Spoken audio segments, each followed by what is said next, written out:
NBA Straya. How are you going? Hey, Garn, are you good? You should be. What is that, Jim? Well, it is Hump Day, Wednesday, April 29. And I'll tell you what, it's the end of April. Like, just pack up. You're fine. The week's done. Tomorrow's Thursday. That's basically the weekend. Friday's a write-off.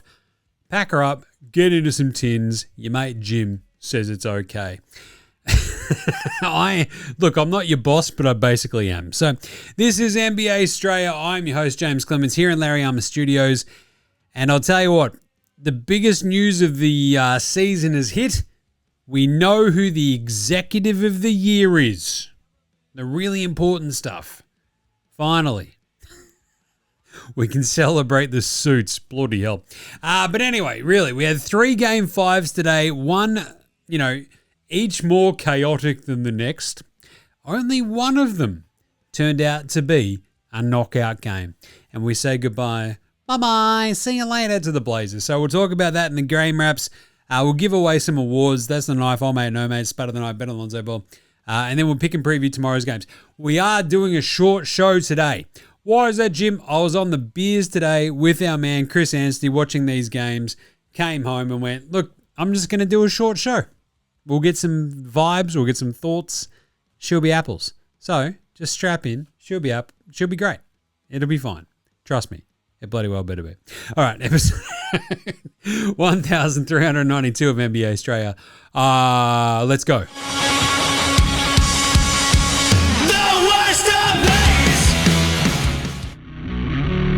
This is Josh Giddey. G'day, this is Andrew Gaze. This is Jack White. This is Joe Ingles. This is Darcy Daniels. This is Chris Anstey. This is Matthew Delvedova. This is Shane Hill. You're listening to NBA Straya. And you're listening to NBA Straya. And you're listening to NBA Straya. You're listening to NBA Straya. And you're listening to NBA Straya. You're listening to NBA Australia. And you're listening and watching NBA Straya. This is NBA Australia. Let's do it. Watch out for the Shaq attack. Well, you better watch out for the Wemby attack if you're the Blazers. He's just like, at what point do you get to where you're just doing no-look blocks? That's just taking the piss, man. Come on, dude. It's just brutal. You better watch out for the Embiid attack if you're a Boston Celtics fan. I'll tell you that much. So let's start today's show with the daily... Oh, is it a whip around, Jim? Yes. So as I mentioned at the top, you made Jim's out a few tins. What is it? We're going pretty late now, so by the time it took me to get home from the pub in Richmond, basically, Chris Anstey and I sat there, watched a bunch of the basketball today, watched all 3 games, punished some tins, and it was good. Just talking out each game as it was sort of flowing. I think we got there basically after Boston lost to Philly. I think the pub opened at like 11:30. So, look, nothing better than pre-lunch beers. I'm just saying. But my entire impression of today is essentially coloured through watching it on a giant screen at a pub while listening to Anstey tell me awesome stories about the Seattle Supersonics. So there's a little bit of that to it. But really, what we got today, we got the Executive of the Year announced, which is always very fun. And I've already joked about this, talked about how it's like, oh, we better give the suits an award or else what are they going to do? Get antsy? Get super like upset? Go, oh, you guys need to give us nerds a bit of... Well, shut up, idiots. Oh, who did the best job this offseason?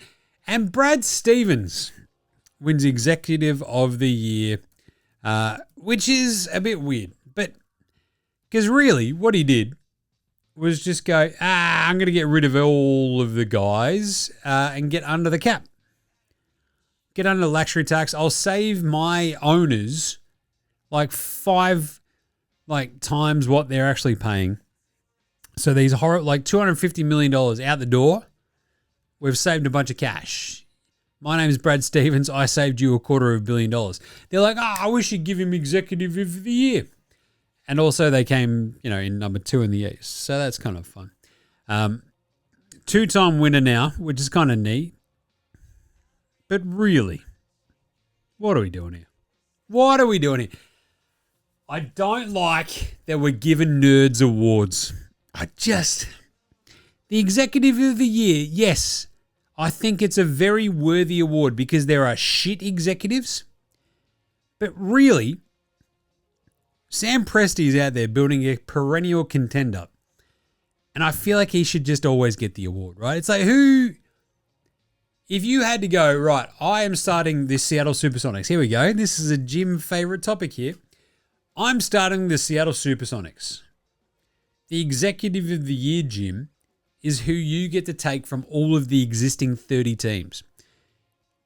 If you said, I'll take Brad Stevens, I would slap you across the face. I'm like, we're taking Sam Presti, you fucking idiot.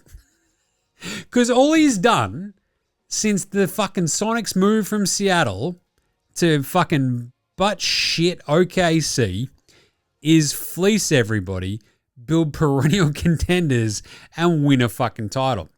Brad Stevens, excellent coach, moved in the front office, won a title. I get it. Cut a bunch of money off for his owners and then got lucky that his coach is a fucking psycho and will choke out anybody who doesn't try hard. So that's very good. But Sam Presti still has all of the draft picks, all the good players, and has already won a title. If you were like, Jim, who are you going to start your fucking entire new franchise with? The answer would always be, well, the King Dog. I'll take Sam Presti.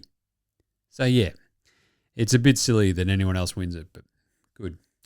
I'm very happy with that. Whatever. Anyway, so yeah, as I said, quick show. I'm already 7 minutes in. Good job, Jim. My favorite thing today is game raps. The Philadelphia 1, 2, 3, 4, 5, 6ers beat the Boston Celtics 113-97.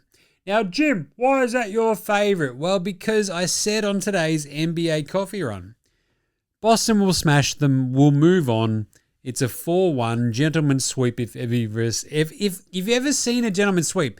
This is the most gentleman's sweep of gentlemanly sweeps. You gave them a false sense of hope by winning a game on your floor, and then you'll smash. Nope. Today, Philly made this 3-2. We're going to Game 6 in Philly. And the reason behind that is because I talked about them bringing back Joel Embiid. I talked about how bringing back Joel Embiid, you've got this sense of continuity. It's all a bit gone sideways. It's really hard to sort of kajigger and calibrate your team for like having, oh God, a giant 7'2" Cameroonian French American. And you're like, that is right. It is difficult. The flip side of that is that having a 7'2" giant French Cameroonian American center is that he's bigger than everybody else. And that is actually quite difficult to play against and to like figure out. And if Tyrese Maxey has a good game, like he did today, if Paul George doesn't stink it up, guess what? You might win. And that's what they did. This was awesome. Mostly it came down to Q Grimes hitting all of the threes in the third quarter. But sometimes in the playoffs, that's all you need. You need one role player to step up, around one superstar to do some good stuff, your secondary star to be awesome, and you can beat a much more ballyhooed opponent. And again, this is great. Why is that, Jim? Well, because look, the Celtics are so up themselves. All the Celtics fans are too busy smelling their own farts to understand that other teams might try. And this was so good. Like, Tatum was great. Brown was horrible. Derek White still can't hit a shot. He's basically like any of the insert wannabe dudes who are having a crack at, political figures at the moment. They just keep missing. That Derek White, I don't know if he's teaching a school, but it's not great. 0 of 4 from downtown for Derek White. 2 of 8. There's your Spud of the night. I'll tell you that much. Jesus, he was horrible. Spud. Yeah, it was Spud of the night. 2 of 8 for 6 points, 1 turnover, 3 assists. Doesn't even look like hitting the fucking shots now. It's crazy. Tatum was good, 24, 16, and 4, but he had 4 turnovers. Yeah, I get that. But Jaylen Brown, 22 points on 23 shots. I don't think I've sold enough how good of a job Oubre is doing on Jaylen Brown this series. Oubre is crushing it. He's doing, look, offensively, yes, he's a little bit off kilter, but he's doing his job. He's like, you know what? I'm just going to be a pain in Jaylen Brown's ass. And that's what he's doing. He's doing a great job. So, Brown, not great. 22 points and 23 shots. Yeah. Minus 17 in 41 minutes. If you're a minus 17 in 41 minutes, guess what? It doesn't leave a lot of room for the other 7 minutes of the game to be more than plus 17. Ergo, you lost by 16. So, yeah. Not great. Peyton Pritchard. Pritch better have my money. Had 12 points, but only hit 1 3. Vooch was good early, but just absolutely disappeared. Jordan Walsh hit the side of the backboard more than he actually hit, I reckon. And yeah, the Celtics, the threes didn't go down. And then what happened, Jim? They lost. 11 of 39 from downtown, 40% as a team. They let the Sixers shoot 50%, including 36% from 3. And Joel Embiid. Turns out he's still big. And so much of that, I'll tell you, it just makes a difference. 33, 4, and 8. Just good. He's just big. And the Celtics just had no answer. 25 on 10 of 18 shooting for Maxey. He had 10 rebounds, 5 assists as well. Paul George had 16, 9, and 7. PEDP, crushing it. And they're like, screw it, we'll play VJ 40 minutes. He had 10 points, didn't matter. They got 18 out of Q Grimes. He crushed. And, oh Lord. Oh Lord. All I wanted from this game, and look, I expected it to be the gentleman's sweep. Now I want this to go 7. Because all I want, ever, is Boston fans packing Dax. So thank you, Sixers. 113.97. 3-2 Boston. What a series. New York curb stomped Atlanta 126-97. They sort of they got out to a lead early, and then Atlanta would make these little bit of runs, but they did such a good job containing CJ McCollum that they could never really fight back properly. There'd be these little moments like, look out, here we go. Oh, nah, it's okay. The Knicks have scored the next 2 buckets, and they're all good because they forced 10 turnovers. They out-rebounded them to the bejesus, 27-48. That's, it's pretty bad, right? You can't get out-rebounded that badly. 48-27 is crazy. The Hawks shot 31% from 3, 45% from the floor. The Knicks shot 57% from the floor. And I think at halftime, just before halftime, they'd only taken 7 threes. I think they took another one before that, so it was 8. They end up shooting 11 of 26. That's Jose Alvarado hitting a couple off the bench. It's Jeremy Sohan hitting a 3, which is good. Sohan hit more threes than CJ McCollum today. So that's a problem, right? And that's how it sort of went. So, look, the Hawks just... I keep yelling about this. I'm sitting there with Chris today, just like... I had to reiterate this point. I think what we're underselling so far in this series is like, yes, Cat is doing well. That's cool. But the defensive approach from the Knicks between OG and Mikal Bridges, I'm just going, you know what? Let's just not let Jalen Johnson and Nick Alexander-Walker basically dictate all of our shit, right? We're going to try to shut them down, and then if we can try to cut off the flow to CJ McCollum, we might win this game, and that's exactly what they did. So McCollum only takes 10 shots today. You know what that is? That's the equal least of their starters. And you could sort of see it, right? They're just like, no, we're just going to deny him the ball. You got Bridges. Alvarado, when he was on the floor, was causing all sorts of havoc. You got Deuce going out there causing shit on CJ as well. It was just excellent game planning from Mike Brown. And yeah, you have to give credit where credit is due. So good job by the Knickerbockers. You got 18, 10, and 6 from Jalen Johnson. Just wasn't enough. 16 for Noor. You had 17, 2, and 5 for Dyson. He hit a 3. Drink! Which is kind of nice. Then hit another one. Drink! So he goes 2 of 4. You're like, that's great. Unfortunately, Kuminga goes 13 points, 4 rebounds, 1 assist on 4 of 10 shooting. Gabe Vincent hit a couple of threes, but it was a little bit too late. And they just didn't have enough to keep up with the Knicks at home. Because the Knicks, Cat was massive early. He only ends up with a 16, 14, and 6 only. It's not bad. But Jalen Brunson finishes with 39 points and just goes ham in the second half and just goes, it's going to be fine. I'll just score all the points. Every time they threaten, I'll hit another bucket. I'll get in the paint. He only went 3 of 5 from downtown. Didn't matter because he hit every other shot. It was ridiculous. 8 assists as well. Mitch Robinson had 7 and 6. He got 12 off Jose Alvarado. Hart had 9, 5, and 4. Bridges, it didn't matter. His defense was fantastic. OG hit a couple of threes. He ended up with 17 and 10 as well. Fantastic showing from the Knicks. Good job by them. 126-97. 3-2 Knicks. Chance to close it out down there in Atlanta. And then the final game, the San Antonio Banderas Spurs beat and say goodbye, eliminating the Portland Trailblazers. 114-95. Back her up, boys. You're done. Wemby had, what did they credit him with? 6 blocks. I'm pretty sure it was 60.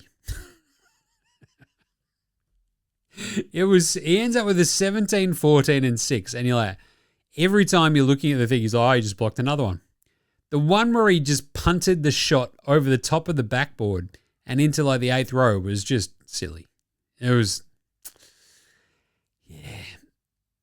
Blazers put up a fight early, but then they're down 12, and then it didn't get any better. They pulled it back in across the 3rd and the 4th, but this is what scares you about the Spurs. Even if you're OKC, you look at this and go, their defense is immaculate at times because you got Wemby blocking everything. You got really awesome perimeter dogs out there causing all sorts of havoc.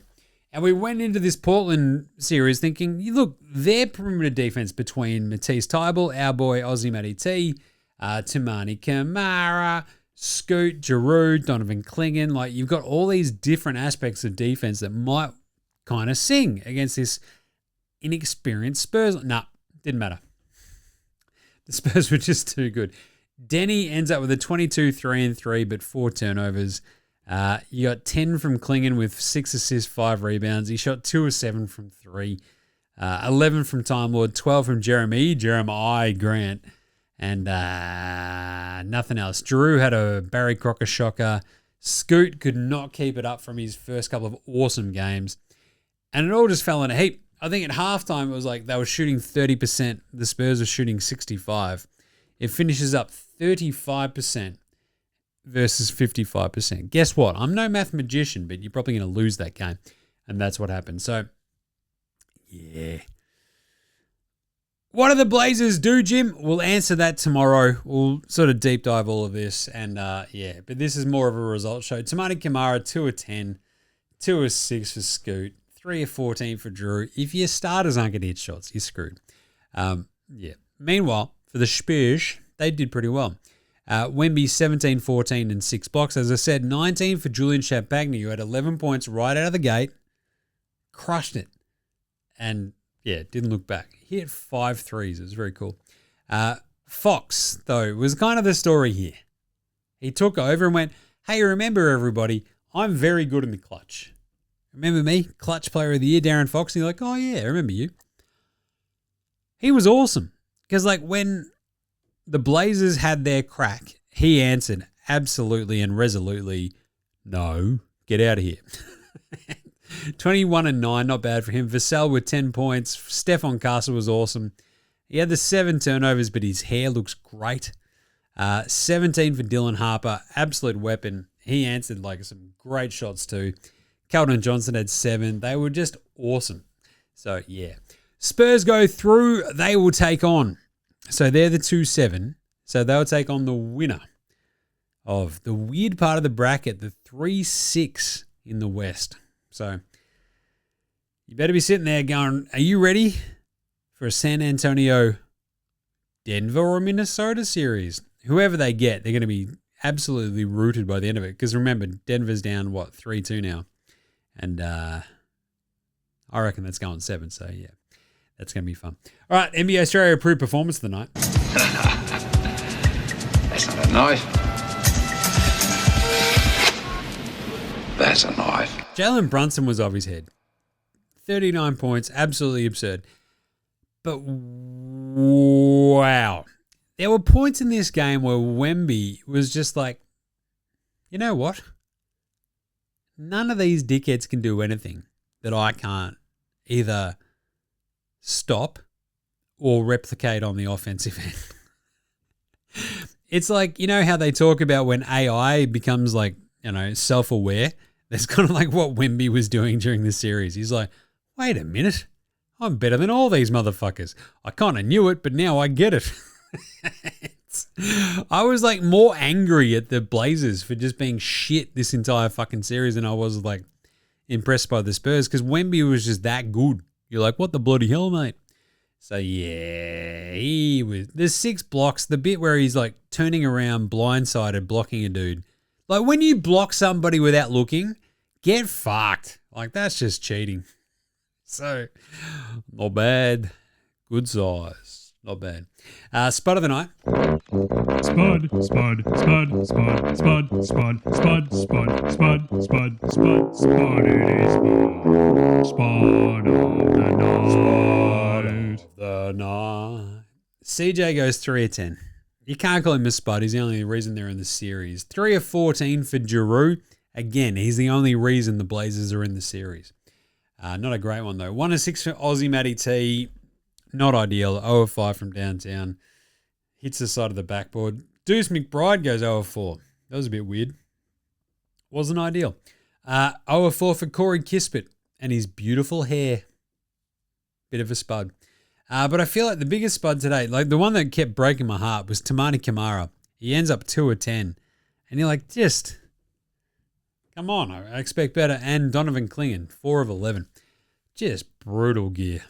Just, yeah, she wasn't that good. Unfortunately, nobody shot the magic number, so that's a bit of a shame. All right. Old mate, no mates? Old mate, no mates. Old mate, no mates. Old mate, no mates. Old mate, no mates. Old mate, no mates. Old mate, no mates. Who's got no mates? I'll tell you what. Who's got no mates today? It's watching Denny get into it after being shoved midair and then being assessed a tech foul. And you're like, look, I understand that Israelis are well known for their exceptional chill. But wow, the refs were very quick to not challenge that and give him a tech. He gets the foul anyway, right? But I'm like, for all the shit that we're like going back and going over with a fine tooth comb and just like, oh, I reckon there might be a flagrant 1 or a flagrant 2 in there. And they're just like, nah, fuck, it was Denny. I don't give a shit. He's an arsehole. I'll tell you, that's a bit of fucking old mate, no mate. It was pretty good. How about a bit of pantsing of the night? Fatty, fat, fat, fat, fatty, fatty, fat, fat. I'll tell you, if you're getting blocked by a bloke who's not even looking at the ball, and there was a part where Wemby just stole Kamara's soul as well as the ball. He's just like, nope, that's mine, you idiot. Yeah, what Wemby did today, you don't want to like overblow shit, but it's one of those, as I said, it's like the AI getting to self-actualization. It's Wemby going, wait a minute, I'm better than all these motherfuckers. Let's just do this fucking thing. He was so happy. He was playing with so much joy while he absolutely ruined every single one of the Blazers. It felt like, but that no-look block is just absurd. The Kamara play is absurd. All of it is absurd. He's just absolutely Carly marring the Blazers, ripping their heart out, showing it to him and going, how do you like that? But he's French, so he's like, how's you like that? Eh? Oui, oui, it's no good, huh? It's like, no, it's not. So, yeah, that's pretty good. He's pretty good.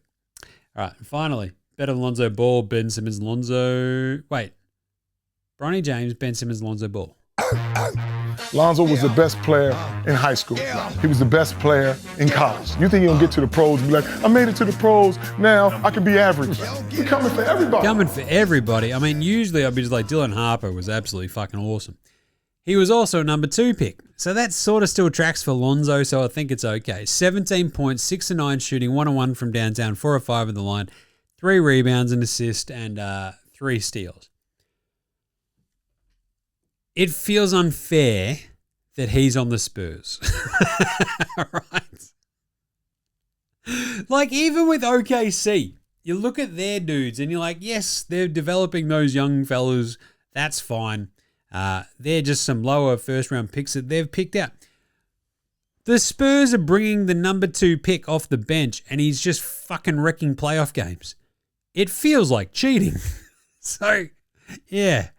That's better than Ben Simmons, Lonzo Ball, and Bronny James today. So, all right. Quick one for tomorrow's games. Let's do some previews, Jim.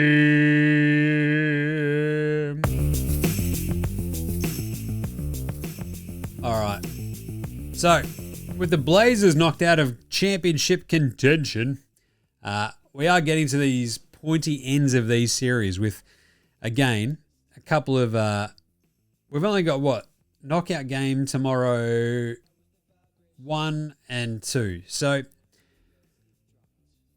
that's the final 3 game 5s, I believe. I think that's the last 3 5s. Yeah.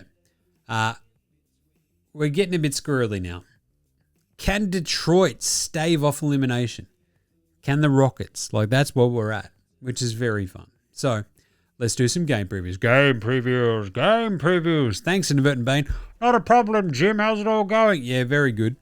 Today was very fun.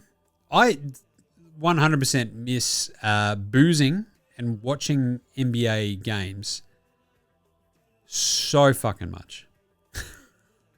Like, it's really cool that I'm like watching games and then relaying stuff to you guys. But wow, do I miss just sitting in a bar talking shit and watching the games at the same time. I miss that more than anything. So today was awesome. So what we've got tomorrow, though, we have Orlando at Detroit for Game 5 of this series. What do you expect to happen? And I think we've almost gotten to the point where, does it feel like Orlando have rope-a-doped everybody going, oh no, we lost the 7-8 play-in by 1 million points and now we don't have to play Boston in this as the 7 seed. Oh, gee willikers. That's horrible. Then they fucking kick the absolute shithouse out of Charlotte to get the 8 seed. And they're like, oh wow, gee, now we get to play Detroit. This is a bit better. Up 3-1. The Pistons are 10.5 point favorites. Get fucked. Look, even without Franz Wagner, hello, I gotta take I hate saying it, because again, fool me once, shame on me. Fool me twice, shame on you. No, wait, whatever. Fool me 3 times, fuck you, Orlando. Right? This just keeps happening. I will take the plus 10.5 for Orlando, though. This is a closeout game. I get that it's against a 1 seed on their home court where they should probably beat the shit out of you.